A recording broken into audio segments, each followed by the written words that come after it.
Hello,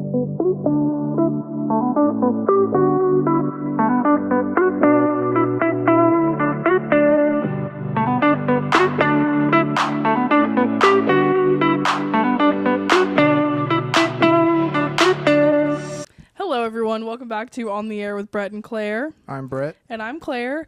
And this week's episode is going to look a little bit different because we've been promising our book club episode for going on like 2 months now. It was supposed to come out in the beginning of August, so everyone should have been reading it all of July. It's my fault, guys. I'm sorry. Yeah, it's all good. We've been busy. I'm sure everyone else has been busy too. So hopefully we gave y'all ample time to read along with us.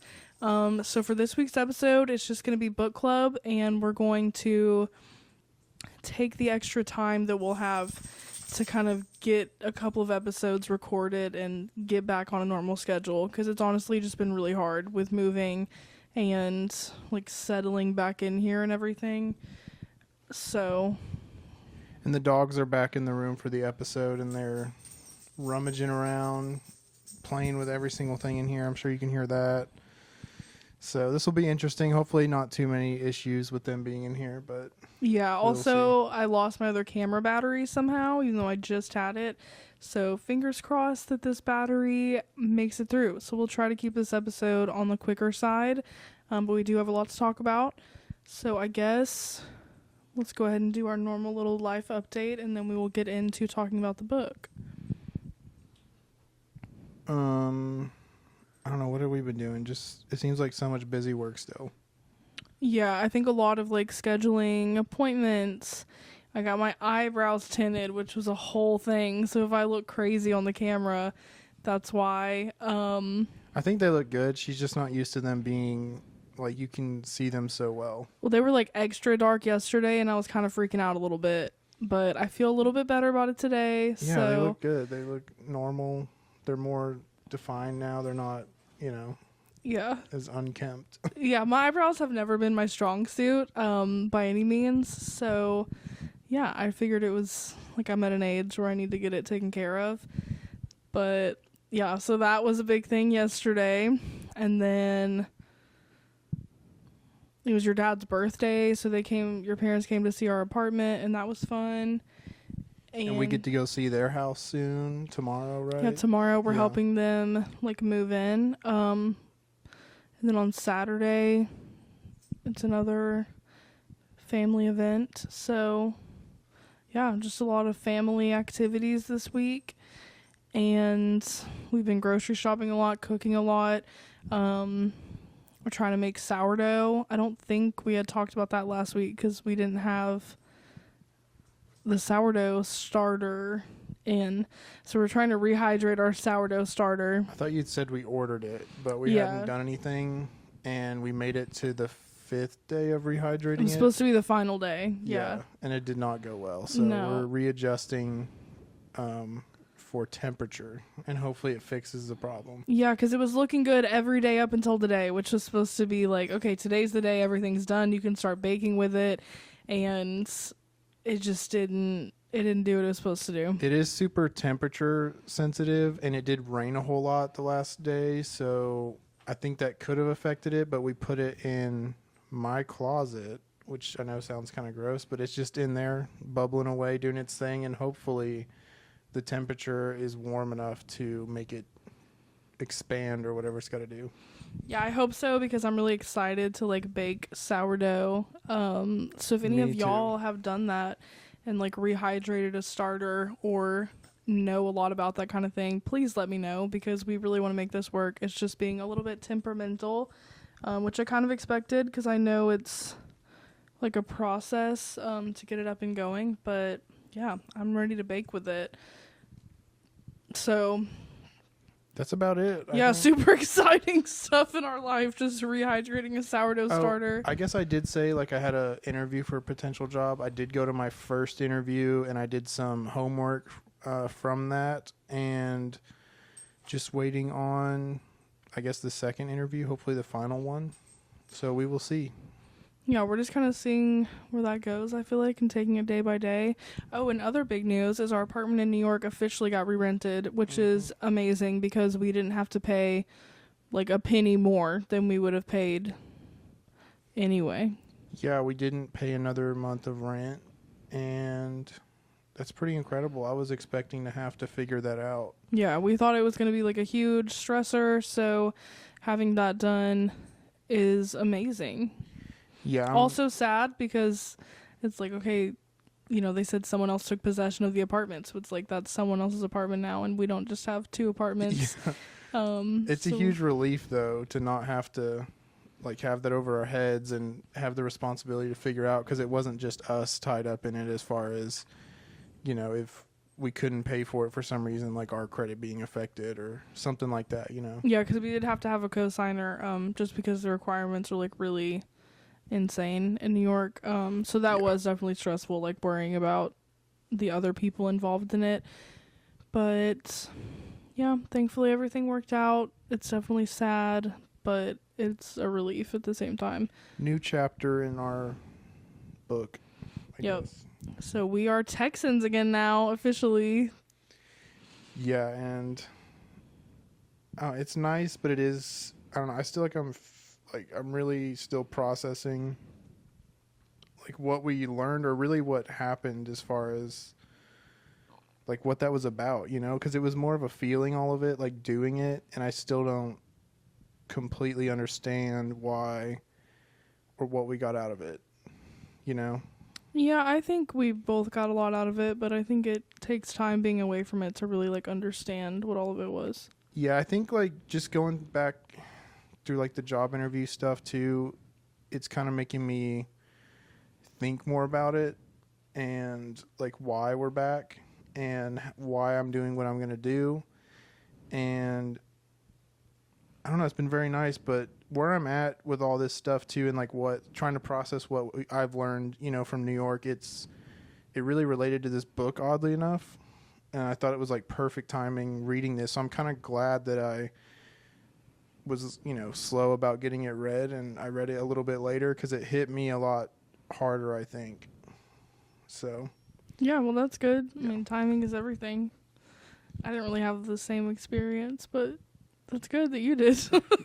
well, I really like books like this too, where it's more you know, psychology focused. I mean, I do too, but like it's like it's like 50-50 experience, and then the other half is kind of the psychology breakdown, just because he is a psychologist, you know. yeah.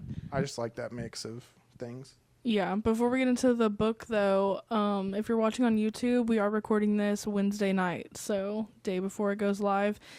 And yeah, there's like weird shadows yeah. because I think it's dark outside and we have two lights on in here, and it's kind of strange, but yeah, so there's a lot of shadows happening, and I do apologize for that, but it's so dark and the like normal light in here would not be enough.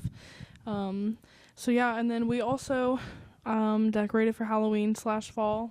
So if you're watching on YouTube again, you can see we have some pumpkins here and a new bouquet for this week because the hydrangeas died like immediately. They just do not. I think we should boil. get those same type of hydrangeas and dry them out like we did with the wedding bouquet, because it lasts for a long time and it keeps the colors. I think they would look horrible though. I don't know. Like my wedding bouquet looks terrible. I like it.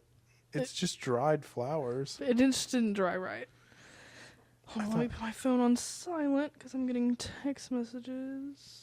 Actually, already is on silent. That's from the computer. That's so crazy that it does that. I don't know. I always think it's like another phone over there. Yeah, it's kind of irritating, honestly. But yeah, so that's pretty much all that's been going on. Again, at On the Air with Brett and Claire on YouTube. If you do want to watch us on YouTube in our Texas setup. But yeah, I guess let's go ahead and get into the book. So we read Man's Search for Meaning by Viktor Frankl, and hopefully y'all did too. But if not, maybe we can convince you to read it after this episode. Yeah, I kind of wonder if anyone's read along with any of our books so far. Yeah, can y'all let us know, like, should we just stop doing the book club altogether? Like, does anyone care? Like, does anyone actually read it? Or, like, do y'all enjoy the episodes even if you didn't read it? Like, just let us know, because I feel like nobody's reading Even it. if no one's reading, I still like it for us because it's making me read a lot of books that I wanted to read before, but I just didn't have a reason to. And it like forces me to read through them when I would take my sweet time to do it and kind of take a year to read one book, you know? Okay, you want to start with your thoughts on the book? Sure. So I don't know. Overall, like I said earlier, like I like this split of it's his experience in the Holocaust, going through the different concentration camps, and Hold on. Actually, let me read the back of the book first, just so if anyone didn't read it, you have a general idea of what it's about. So it says, Man's Search for Meaning has riveted generations of readers with its descriptions of life in Nazi death camps and its lessons for spiritual survival. In the decade since its first publication, it has become one of the most influential books in America, and it continues to inspire us all to find significance in the very act of living. And that's a pretty good description, honestly. That's what it's about. So, onward. Yeah. So basically, are really just my thoughts were, I love that it was very to the point. It was not a very long book, 160 pages with all the extra stuff, which is not that much really. I feel like it could be normally it's like a 160 page book, like just the book, and then everything else makes it like 300 pages. So I like that. And he really, I think in the afterword it said he wrote the book in like, it was like 9 days or 2 weeks or something like that. And I don't know, it's very easy to read it and process it all, and it leads into his logotherapy thing very well. And so after reading about his experience, and then it really helps you understand like where he's coming from and like the actual application of what his type of therapy was.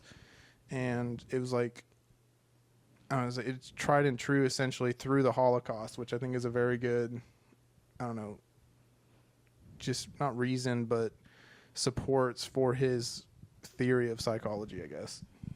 Yeah, I agree. I liked the first half better, just because I prefer the story part. And I also kind of prefer when it's all mixed in together, but I understand why he wrote it the way that he did. But I don't know. I feel like it's weird to say that it was interesting, but like it was interesting. And I feel like I haven't done a lot of research on the Holocaust outside of like schoolwork.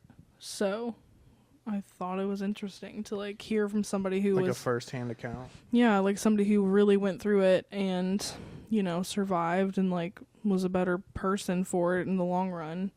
As crazy as that sounds, but Yeah, the things that really got me though were when he was going into the details about it, and he was saying that there were so many parts of it where it was just like arbitrary. It was like whatever that guard decided or felt that day was like that can mean the difference between you living or dying. You yeah. know, it's just like that would be a very hard situation to find any sort of meaning whenever it's just like you could do nothing and just by chance you die, you know? Yeah, and I think a lot of people didn't find meaning, and that was a big part of it too. But overall, I thought it was really inspiring and interesting, and I think everyone should read it once. Yeah, definitely. Yeah, and afterward it was saying like it sold 20 million copies or something like that, which that's a lot. And I don't know, I was just thinking like we don't read books like this at least in schools anymore, and I feel like stuff like this, maybe not younger kids, but like high school and up, I mean they would really benefit from reading something like this. And because overall it was talking about like nihilism and certain philosophies and what was like mass, not hypnosis, but like mass culture identities, I guess. But it was just talking about how like meaning is found within the individual, like by the individual. And so whenever it's a culture of nihilism and it just seems like everything's meaningless, something like this book like really cuts through all that and shows you that it is possible to find meaning regardless of the situation, and that you do have control despite the social pressures, your environment pressures, like what builds you up as a person or like the environment you're in that makes you who you are. You know, you can still have the choice to find meaning in your life specifically and actually make changes and, you know, live differently. Yeah, and I think a lot of people are struggling with that right now. Like, not everyone, but a lot of people feel like there is no more meaning in life, and we should all just do what we want because what does it matter anyway? And I just don't believe that that's true. Yeah, I don't think it. And I think he has a great argument for why that's not true. And I don't know, I was listening to something else. I don't know, another podcast maybe, but they were talking about how we're just in a big culture of distrust right now. And it's not even just among people and like the government, it's people to people. Like we don't trust each other as much anymore. And I think it's because we're so like isolated to ourselves, you know, like we don't feel connection anymore. And people, I feel like it's easier in that environment to not have meaning because yeah, like what's the point, you know, if nothing means anything, and like survival itself has no meaning if there is no meaning, you know. Yeah. And that he argues that in the book sort of, but I don't know, this book, the whole time I'm thinking like everyone should read this book at least once. Yeah, those are my thoughts and opinions about it. I agree. You want to go over? You do your highlights first? Sure, or we can like alternate. Okay. Because I have a lot. The first one is like in the foreword, and it's just a quote that he kind of repeats throughout the book, and it's that we have come to know man as he really is. After all, man is that being who invented the gas chambers of Auschwitz. I don't know, people say Auschwitz or Auschwitz. I know, that's why I don't really know how to say it, but y'all know what I'm talking about, obviously. I feel like the German pronunciation is Auschwitz. Oh, well, Auschwitz then. Okay. Is that better? No, that's like the correct pronunciation. Oh, okay, I don't know. Y'all know what I'm talking about, though, so let me start over. So after all, man is that being who invented the gas chambers of that horrible place. However, he is also that being who entered those gas chambers upright with the Lord's Prayer, or another word I don't really know how to pronounce, Shema Yisrael, on his lips. Yeah, I wasn't. Like isn't that the verse, the important verse in the? I think it's like Torah? A Jewish prayer. Yeah. Oh yeah. Either way, the point of the quote, without all the hard to pronounce words, is that like a man is someone who like creates horrible things, and another one who like, you know, walks into his death with his head held high. Like there's just, I don't know. Well, it's like we contain both of those extremes within us, like, and it really comes down to our choice as to which one we're gonna be. Yeah. It's a very like, I don't know, it's eye-opening to see like, okay, as people, as humans, like that's what we are. Yeah. We're evil and we're good. It just depends on our choice. Yeah, I just thought it was a powerful quote, and he says it in like a few different ways, like several times throughout the book, and every time I was like, dang. Yeah, that's like the cornerstone, I think, for his I guess what he got out of that whole situation is like, it really, you'll see both good and bad, even from the guards in Auschwitz, whatever. You have me like questioning, but you'll see, like he said that you saw some guards that would like give, like they'd save a ration of bread and they'd give it to a prisoner, and like there was other guards that literally would kill you for looking at them the wrong way, or like just being in the wrong place that day. Yeah. So yeah, basically, so let me read my highlight. Or I can do another one while you're finding yours. What's right here? Oh. So I have a lot of highlights. So, but my first one was is page 78. But it's, he will have to acknowledge the fact that even in suffering, he is unique and alone in the universe. No one can relieve him of his suffering or suffer in his place. His unique opportunity lies in the way in which he bears his burden. I don't know. Something about that was just, it spoke to me because it was like you kind of realize in your own problems that you are alone in a way, and even talking to people sometimes you don't, I don't know, I at least sometimes it's like I don't get anything from talking to people because I feel alone in that problem, but it's when you realize it is yours and like it's your burden to bear, like you can, I think taking that responsibility on is what shows you that you do have a choice still in it. Because otherwise, what do you have? You have nothing, you know? You still have that choice, though, and that's your humanity. Yeah.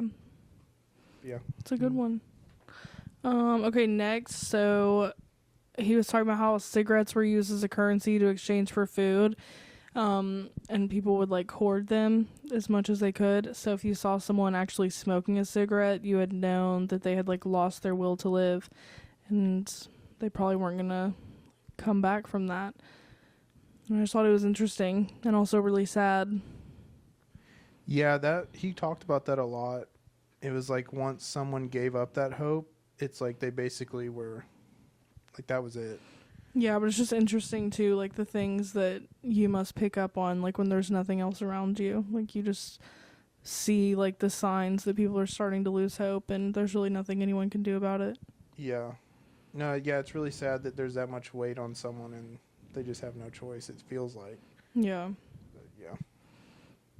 My second one was on page 102, and it's a man's concern, even his despair over the worthwhileness of life is an existential distress, but by no means a mental disease.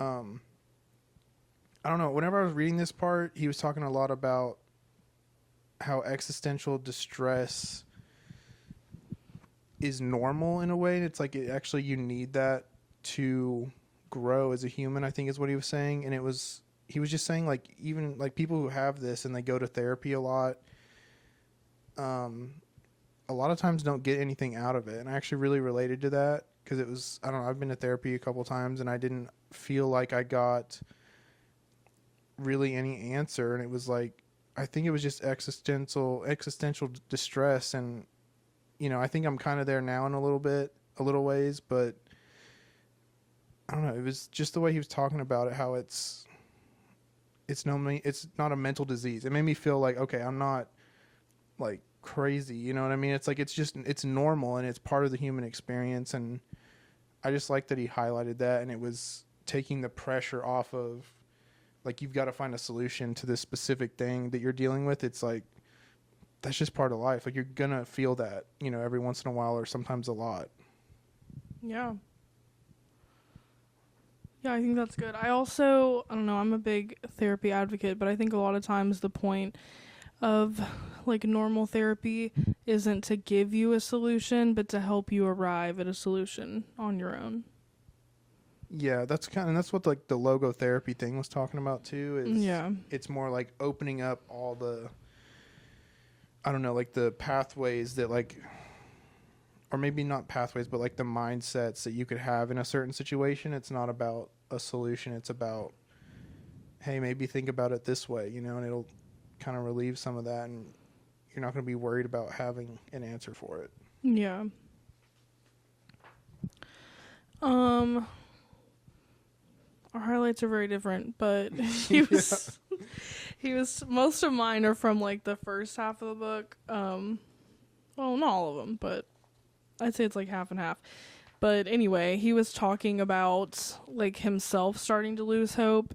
And then he was thinking about his wife, and he said that love goes far beyond the physical person of the beloved. It finds its deepest, sorry, there was a typo in my notes, so I got confused, but it finds its deepest meaning in his spiritual being, his inner self. Whether or not he is actually present, whether or not he is still alive at all, ceases somehow to be of importance. So I just thought that was cool. Like, just the love he had for his wife, and, like, he just didn't lose hope in that, which, spoiler alert, his wife was actually dead, but... Yeah, I really love the imagery he puts in his story where he talks about other people, too. It's like, there was people losing hope, and he was just telling other men in there, like, think about, like, your wife and your kids, like, keep hope for the future for them, like, that you'll be reunited with them, and... I don't know, there was something very beautiful about how he talked about it. And yeah, he was using what he had to make it through and keep his hope alive. Yeah. And yeah, I mean, even in like everyday situations where maybe you don't know where to go or what to do with it, you can do stuff like that to keep hope. Like, and he did that, and it was simple, but he did it in such an extreme situation, you know? Yeah. He also later in the book, I'm just going to say this now because it kind of goes along with it, was talking about, like, I believe he was already free, but he was talking about 2 people that were suicidal, and for one of them, hold on, you do one of yours and let me find the specific do some part. Research. Okay, another one of mine was on page 109, and it's In a word, each man is questioned by life, and he can only answer to life by answering for his own life. To life, he can only respond by being responsible. I mean,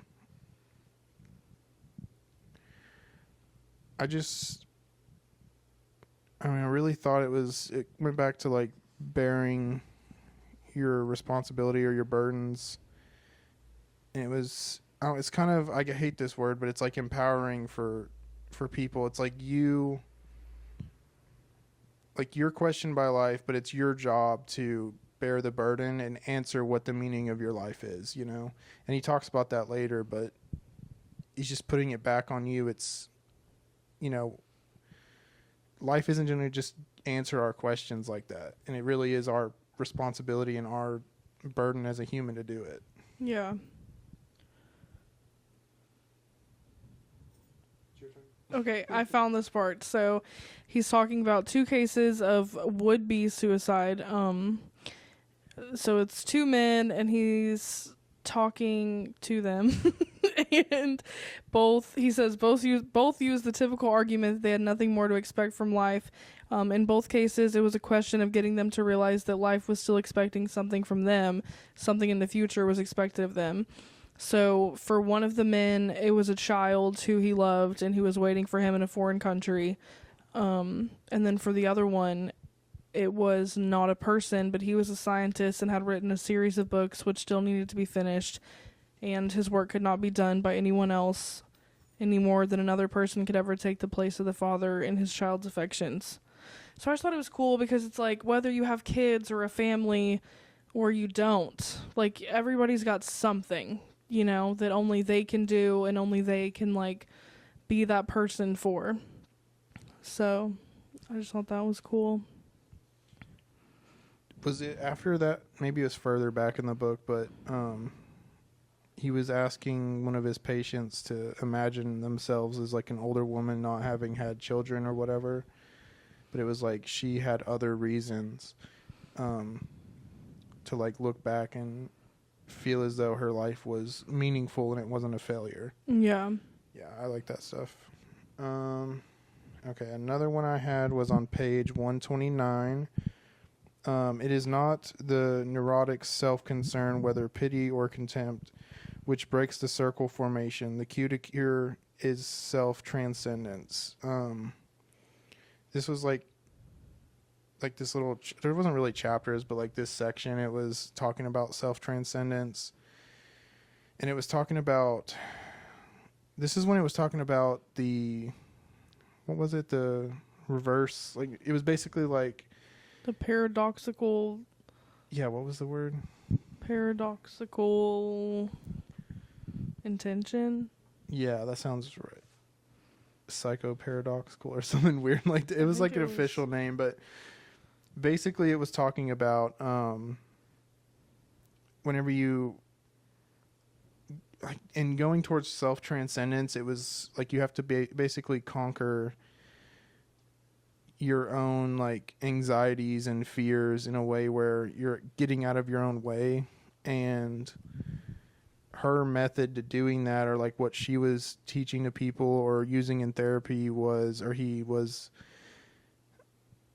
basically like, if you're anxious about something, say it's like work or certain situations, you basically like get ahead of it and find a way to make fun of it to yourself and not necessarily like mock it, but just make a joke of it. And it, I don't know, for some reason it was, I don't know what it does. It takes the pressure off of that anxiety, or it just kind of makes it where it's not so big, because it's ultimately, it's like, what is the point of having this anxiety? And it's kind of made me think of exposure therapy too, in a way where you continually do things and you build up confidence and you find a way to do the thing that you're scared of or that you have anxiety about. And I just like the part where it was saying the cure to like these issues or anxieties is just to, it's kind of funny, like just to make fun of it, like, you know, get through it and make it not such a big deal.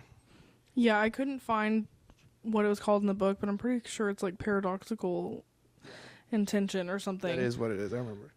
Well, I said that a minute ago. Okay, well, you said it again, and I was like, I remembered reading it, so I think you're right. Yeah, but I like that part too because I don't know, like at my eyebrow appointment yesterday, I was turning really red because I was nervous because I don't like being like stuck in a chair or whatever, and I also don't really get my eyebrows done hardly ever. So I was just nervous, and I get red like really easily, and I'm always red. So I was turning red, and then she was asking me like, do your eyebrows usually get irritated because of your redness? And I was like, I'm just always red, like it's just a thing, like I'm always red.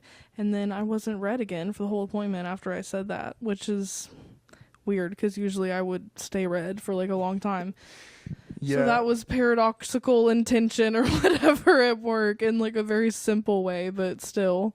I like the example he uses too, where he's like, you know, if you're trying to go to sleep because you have a hard time going to sleep, doing the thing, like trying really hard to go to sleep is probably exactly what's making it so hard to sleep. And if you try to do the opposite and just stay up as late as you can, you tend to just fall asleep. You know, like it's funny how we get in our own way even with such simple things.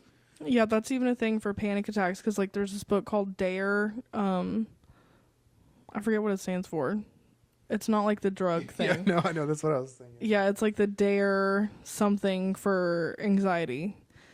I don't know. It's been a while since I read it, but he talks about how if you like are like avoiding things because you're fearful of having a panic attack, or you're just fearful in general of having a panic attack because if you've had one, you know they're terrible and it is easy to like get scared of them happening again, that you're supposed to tell your anxiety to like bring it on basically, and then you realize that like, okay, it's not even that bad because it like quiets the anxiety if you try to get it to like come at you basically. Yeah, it's like it's like challenging the anxiety in a way where it's like, how big of an issue really are you? Yeah. Like, you know, once you break through and realize that it's not bad at all, that's what makes it feel so like, oh, I can do this. Yeah. It makes me think of David Goggins. He's always like, you know, if you're sitting there wanting nothing bad to happen, it's always going to happen and it's going to be terrible. But if you're sitting there and you're like, I want something bad to happen, like he always says that, and it's like, it makes so much sense, you know. It's like, just take on what's in front of you.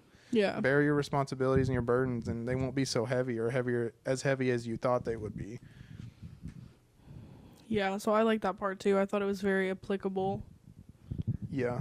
Do you have another one? Yeah. So he was talking about some of the prisoners, and he said they preferred to close their eyes and to live in the past. Life for such people became meaningless. And I think that doesn't have to apply only to people in like concentration camps and horrible situations. I think for a lot of us, it's easy to get caught up in the past. And then your future does kind of lose its meaning. Sorry, I got sidetracked by my Kindle, but you expand on your thing because I was this like turned off and I was trying to figure it out. Oh, I mean, that was basically all I had to say. Just like if you live in the past, then your future loses all meaning, and it's not good to just dwell on the past. Like, stay in the present and look forward to the future, but I liked the part, I don't know when it was, he was talking about how you can, I think if you go through like logotherapy or you're thinking about things the way that he talks about, it was like it gives you a way to go back into the past and like kind of rewrite it in a way where it's your understanding of what that situation gave you, if it used to be negative, can now be positive and build you up as a person. And I like that part. I can't remember when he was talking about that, but that did stand out to me. yeah. Did you find yours? Yeah. Okay, my next one was on 130, and it says, first of all, there is danger inherent in the teachings of man's nothing butness. The theory that man is nothing but the result of biological, psychological, and sociological conditions, or the product of hereditary and environment. Such a view of man makes a neurotic believe what he is prone to believe anyway. Hang on. It was so long it couldn't fit in the little thing. view makes a neurotic believe what he is prone to believe anyway, namely that he is the pawn and victim of outer influences or inner circumstances. This neurotic fatalism is fostered and strengthened by a psychotherapy which denies that man is free. This kind of goes back to like in the beginning when I was talking about my thoughts, where it was like we live in such a nihilistic culture now, and it was just saying that like if you really believe that you are simply like as a human just the result of your environment and the people around you, it's like you're never going to have control of yourself. Like you're never going to have that freedom to make choices for yourself. And I think a lot of people now are stuck in this philosophy or this belief that they can't do anything about, you know, how they were brought up or where they were brought up, and that they have no choice but to be who or what life has made them so far. And I just thought that was probably one of the most impactful things about all this is like he went through all these things, and regardless, none of it made him cynical. It showed him a way to find meaning in, you know, the darkest places you can think of, and he's sharing it with other people, and that became his meaning for life, you know. And it's such a big deal, and it just inspired me and showed me that like regardless of anything that happens in my life, really you have the choice to turn that into fuel to, you know, move forward into the future and have hope for it and make the most out of your life and find the meaning, you know. Yeah, I agree. Yeah, I liked his quote that kind of relates to that said, everywhere man is confronted with fate with the chance of achieving something through his own suffering. Yeah. And I just like that quote, and it goes along with that. Yeah. Yeah. Like, even with your cancer, I feel like we both achieved a lot through the suffering in that situation. Even though it didn't happen to me, it still happened to you, so it impacted me, obviously. And I feel like that was definitely suffering, but had a... Well, it's like it had all the potential for both of us to make us cynical and completely fearful, just people who didn't want to go out about life. And we could have used that as like, oh, you know, this event like makes me who I am, and I'm just going to be scared for the rest of my life that I could get cancer at any moment and die or whatever, you know. But, you know, I chose and you chose to look at what we learned from it, and I feel like we kind of like springboarded off of it, you know. So I think, yeah, just you can't let circumstances in your life or your environment or people around you or any of that, like you can't let that dictate who you are. You have the choice to be who, you know, you want to be, and to like strive towards what your meaning is. You don't have to let things beat you down and just look around you and go, oh, well, this is all I have, because it's not true. Yeah. Do you have another one? Yeah. Go for it. Are you out of highlights? My what? Like, are you done with yours? Yeah, that was it for that one. I have still more, but that was for that. Oh. Okay. So there was a story on page 113 where I believe it was a husband talking about how sad he was that his wife had died. And then he was saying, well, here, I'll read the quote. So it says, in some way, suffering ceases to be suffering at the moment it finds a meaning, such as the meaning of a sacrifice. So he was saying, you know, what if you had died and your wife was suffering? Like, basically, he had spared her the suffering and taken it on himself. So his suffering now had a meaning that he didn't realize before. So, yeah, I think there's meaning in everything. You just have to look for it. I like that example because it was saying that either side of that coin is not worse or better than the other. It was that both sides have meaning. Yeah. And that there is, there, like you said, there's a meaning or an option to see the meaning in everything. Yeah. You just have to look hard enough or think hard enough. I don't know. Agreed. My other one, where was it? Also on page 130, it is not freedom from condition, but it is freedom to take stand toward the conditions. Okay, I almost think that wasn't supposed to be on there. That may have been an accident. I don't know what that was for. Let's go on to the next one. Page 131. Man does not simply exist, but always decides what his existence will be, what he will become in the next moment. Again, just kind of, we don't just exist to exist. It's like we have the ability and we get to choose what, our existence is in that moment. Like, I think we've talked about this when we first started the podcast. We're the narrators or authors of our story in a way. And that choice is what makes us human versus, animals. We make decisions in a way that they don't. And again, it's just like if you feel more human when you understand like you do have the ability and you get to use it if you want, and if you just sit around and don't see that, or you accept where you're at and you're a victim of your situation, then you're robbing yourself of your own humanity.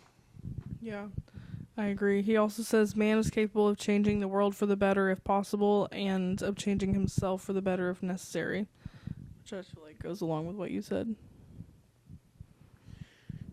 Yeah, I think towards all my highlights are really like towards the very back of the second part, and I think it all kind of just blends together. But yeah, my next one was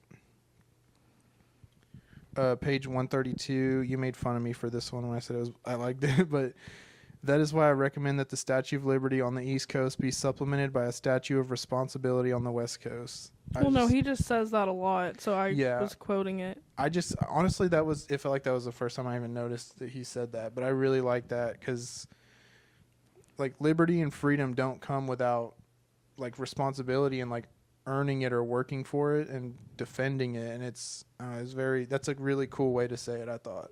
Yeah, I agree. Do you have more? Yeah, one of them is just another quote. He who has a why to live can bear almost anyhow. Again, it's all getting at the same point here, but my next one was page 134. Man has both potentialities within him. Which one is actualized depends on decisions, but not on conditions. Which you talked about this at one point. Yeah. But man is both of those things. We're evil and good, and it really is our decision on what you're going to be, and you'll see that in any situation. There's some people who choose one way and some who choose another, but as an individual, it's your choice.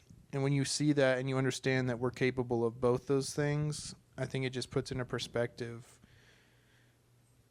how to go about things in the future, regardless of the situation. Like, you have that choice. And that's how I felt in, like, when I got the diagnosis for cancer. It was like,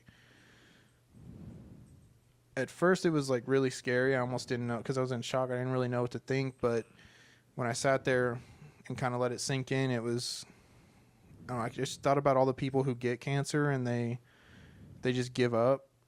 And I always thought, like, if I got crazy cancer or whatever, I'd be like, whatever, like, that's it. What's the point of all the chemo and all that stuff? But like, sitting there with it and it actually is happening to me, it was like, okay, I have this choice, and what am I going to do? Sit around and mope? Like, I have the choice to really get something out of this and get through it, or whatever happens. And I mean, I chose that. And I think that moment, I think it was a big deal for me because, like, I've had a couple moments like that, but this one was really big because of the circumstances, and it just really hit me. But you do have that decision.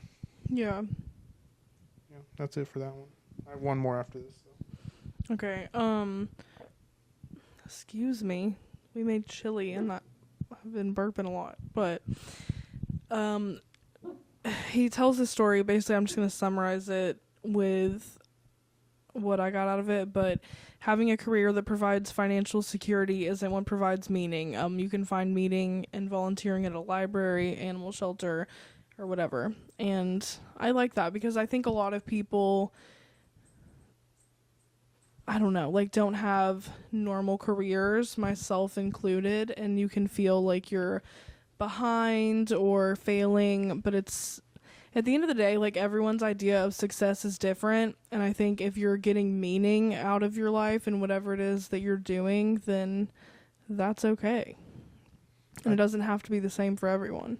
Yeah, I really agree with that, and I think that it's become worse in, say, like the past 5 to 10 years, just because of the internet and stuff like YouTube, social medias. You see people who are really financially successful. You know, they live a cool life. They can show it off on the internet, and it seems like everyone's all of a sudden comparing themselves to those people all the time. And it's like, if you're not at that level, or you don't have like a Lamborghini by the age of 21 or 25 or whatever, like you're a failure all of a sudden. And like before, that was like, I don't think people really thought that way. It wasn't like, oh, I need to have a Lamborghini or this cool house or whatever.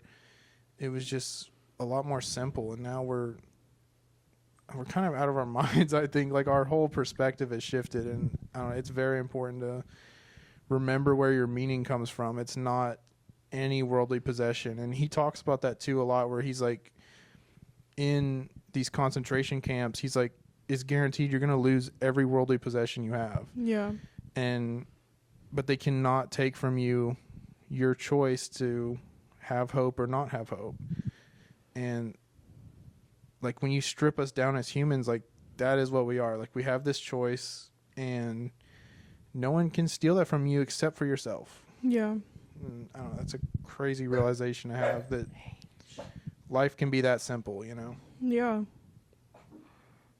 Yeah, there's no reason to overcomplicate it. How many more do you have? Just one. Okay.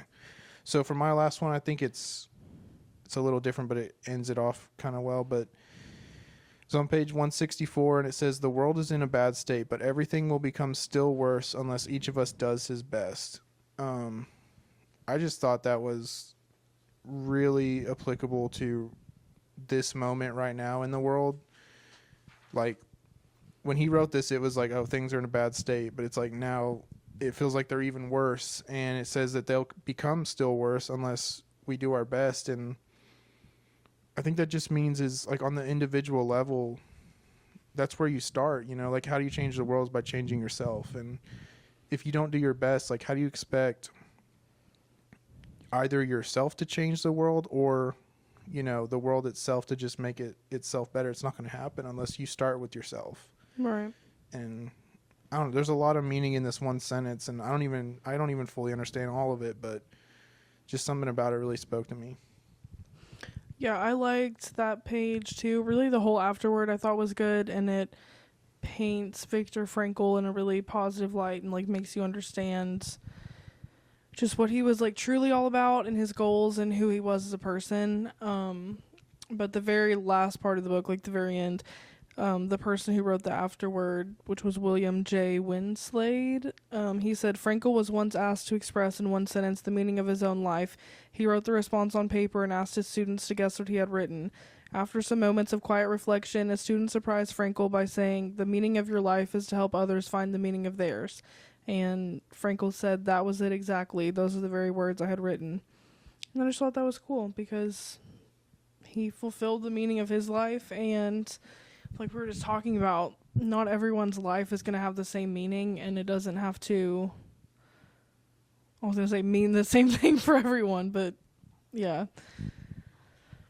Yeah, and he just, like, ultimately, it's like he uses this crazy experience where others completely lost hope and died, or some lost hope but still made it, and like they just, the rest of their life is almost worse than when they were in the concentration camps. He says that at one point, but he decided that he was gonna turn it into his reason for existing.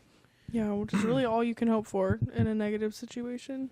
Yeah, it's really powerful. And he even talks too about people with like religious beliefs. I think he says like, religion's for like healing the soul, and psychology's for fixing the brain, or whatever he said, or the psyche.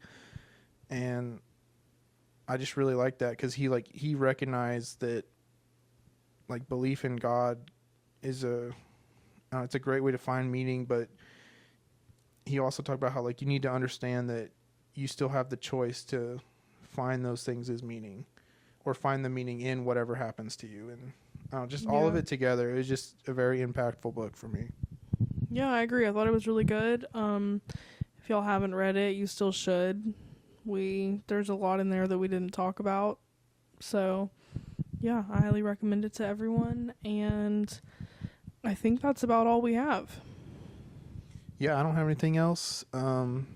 Please read the book. I mean, I really enjoyed it. And like Claire said, there is a lot more lesson in there you can learn or look into or read into. And it was not very long. Again, that's my biggest thing with books is like if it's too long and it takes a long time to read and understand, it makes you not want to read. But I feel like we're picking good books that are not too long to read or they're not hard to understand, but they contain a lot of message and they just keep you focused on it and like you actually are interested enough to read the book. Yeah. So keep reading along with us if you are. Let us know if you don't care about this. I have nothing else to say about it. So Yeah, for real, let us know, though, because I'm not going to keep doing this if y'all don't care about it at all. Like, if not one person cares, then we'll just have our own book club, and y'all won't be invited. So, yeah, just be us. yeah. Maybe that'll be better, but I don't know. I like at least we've tried this if no one wants it, but Yeah, I mean, y'all just let us know. But as far as next month's book goes, I am not sure what it's going to be yet. I had one picked out, but it is now September 5th. I guess there's still time. I don't know. Follow us on Instagram at On the Air with Brett and Claire, and I will post the book for this month once it's figured out and the date the episode will be live. And we will stick to that date because we are getting back into a routine, getting back in a good schedule with everything, and yeah, we're gonna get this I have figured a out. book in mind. I just don't remember the title, so I need to figure out what it was. But I sent it to you in text like 2 or 3 months ago. Yeah. We got to find that, but I really wanted to read it. Yeah, we will figure it out. But thank y'all for listening. Again, follow us on Instagram at On the Air with Brett and Claire. Subscribe to the YouTube channel. Leave us a rating if you enjoyed it. If you didn't, don't leave us a rating, but do let me know, like in a DM or something. And yeah, we'll see y'all next Thursday. See you guys. Thanks for listening. Thank you. Bye. Bye.